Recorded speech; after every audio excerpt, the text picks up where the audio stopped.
अस्सलाम वालेकुम जी, मैं डॉक्टर गुलाम मुर्तज़ा। मुझे उम्मीद है कि आप सब लोग खैरियत से होंगे।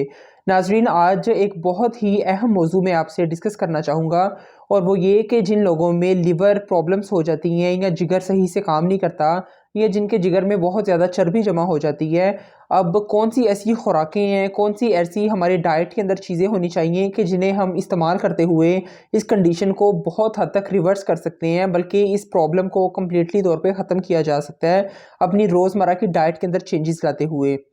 इसलिए मेरी आपसे गुज़ारिश होगी कि आप इस वीडियो को कम्प्लीटली लाज़मी देखिएगा।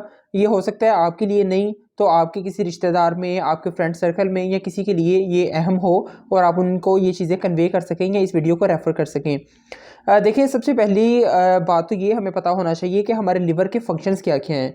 जब तक हमें ये चीज़ की अहमियत का पता नहीं होगा, हम इस चीज़ को, इस कंडीशन को ठीक करने की तरफ या अपनी डाइट में चेंजेस लाने की तरफ नहीं आ सकते। देखिए, हमारा जो लिवर है या हमारा जिगर है, इसके 500 से ज़्यादा इसके फंक्शंस हैं जो कि ये हमारी बॉडी में परफॉर्म करता है। अब इसके जो बहुत से फंक्शंस हैं, उनमें एक अहम फंक्शन ये है कि ये हमारे हार्मोन्स बनाने के लिए बहुत ही ज़्यादा ज़रूरी है। देखिए, हार्मोन्स जितने भी हैं, ये तकरीबन सभी के सभी कोलेस्ट्रॉल से बनते हैं। अब एक जो मिथ हमारे यहाँ मशहूर है, वो ये कि हमारी डाइट में जो कोलेस्ट्रॉल है, वो उसका तनासुब बिल्कुल ज़ीरो होना चाहिए, और बहुत से लोग इसके बारे में कॉन्शियस होते हैं कि हम ऐसी डाइट इस्तेमाल करें जिसमें कोलेस्ट्रॉल बिल्कुल भी नहीं हो। ये चीज़ भी कहीं न कहीं गलत है। और अगर हम इस चीज़ को बिलफ़र्ज़ अच्छा मान भी लें, तो फिर भी हमारी बॉडी में पाए जाने वाला जो कोलेस्ट्रॉल है, उसकी तकरीबन 75% या 75% कोलेस्ट्रॉल ऐसा है जो कि हमारे लिवर के अंदर बनता है। अब ये कोलेस्ट्रॉल ना सिर्फ खुद अहम है, इसके बहुत से फंक्शंस हैं, बल्कि ये, जिस तरह मैंने पहले बात की, कि ये बहुत से हार्मोन्स बनाने के लिए भी ज़रूरी है।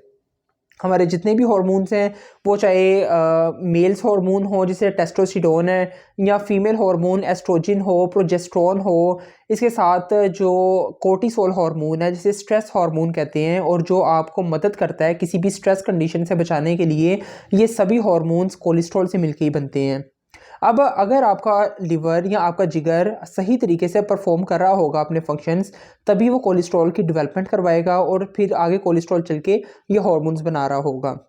इसके अलावा हमारे लिवर का एक और बहुत बड़ा फंक्शन ये है कि ये, इसके अंदर कुछ ऐसे भी हार्मोन्स होते हैं जिन्हें हम IGF-1 कहते हैं, यानी कि इंसुलिन लाइक ग्रोथ हार्मोन्स 1। अब ये जो IGH-1 है या IGF-1 इसे कहें, ये हमारे ग्रोथ हार्मोन की एक किस्म है, और ग्रोथ हार्मोन को काम करने के लिए इस IGH-1 की लाजमी ज़रूरत होती है।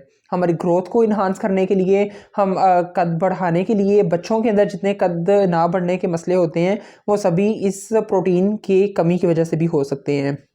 इसके अलावा आपका जो लिवर है या आपका जिगर है, ये एक डिटॉक्सिफाइंग कह लें कि मशीनरी के तौर पे भी एक्ट करता है। जितने भी आपके टॉक्सिन्स होते हैं या ऐसी नुकसानदा चीज़ें होती हैं जो आप खानों के ज़रिए कंज्यूम करते हैं, या जितनी भी मेटल्स वगैरह आपकी बॉडी में जाती हैं, इन सब को लिवर डिटॉक्स करने में बहुत ही ज़्यादा अहम रोल प्ले करता है।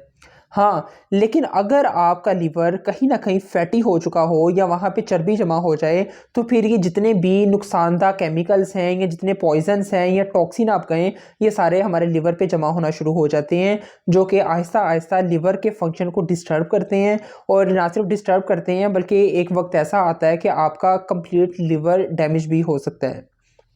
अब हम अपने मेन टॉपिक की तरफ आते हैं कि वो कौन सी ऐसी खुराकें हैं या कौन सी ऐसी डाइट के अंदर ज़रूरी चीज़ें होनी चाहिए, जिनको हम अगर डेली बेसिस पे इस्तेमाल करते हैं तो हम काफ़ी हद तक इस कंडीशन को रिवर्स कर सकते हैं, या हम पहले से ही अगर इस्तेमाल करना शुरू कर दें तो हम आगे चल के अपनी ज़िंदगी में इन मसलों से बच भी सकते हैं। देखिए, इनमें जो सबसे पहली चीज़ मैं हाईलाइट करूँगा, वो हैं जी कर्क्यूरियस वेजिटेबल्स। अब ये जो आप इसे कर्क्यूरियस कहें या कर्सीफ्यूरियस कहें, ये दोनों इसके नाम होते हैं, और ये जो वेजिटेबल्स हैं या ऐसी सब्जियां, इनमें होता क्या-क्या है। इनके अंदर सरसों हो सकते हैं, इसके अंदर आपका हो सकता है जी, जो आप मूली इस्तेमाल करते हैं, मूली हो सकता है। इसके अलावा जो शलजम इस्तेमाल करते हैं, ये चीज़ें हो सकती हैं। इसके अलावा आप इसके अंदर ब्रोकली को कंसीडर कर सकते हैं, और साथ में गोभी वगैरह। ये जितनी भी फैमिली की चीज़ें हैं, ये सभी बहुत ही ज़्यादा अहम है हमारे लिवर की हेल्थ के लिए। अब देखिए, इसमें होता क्या है,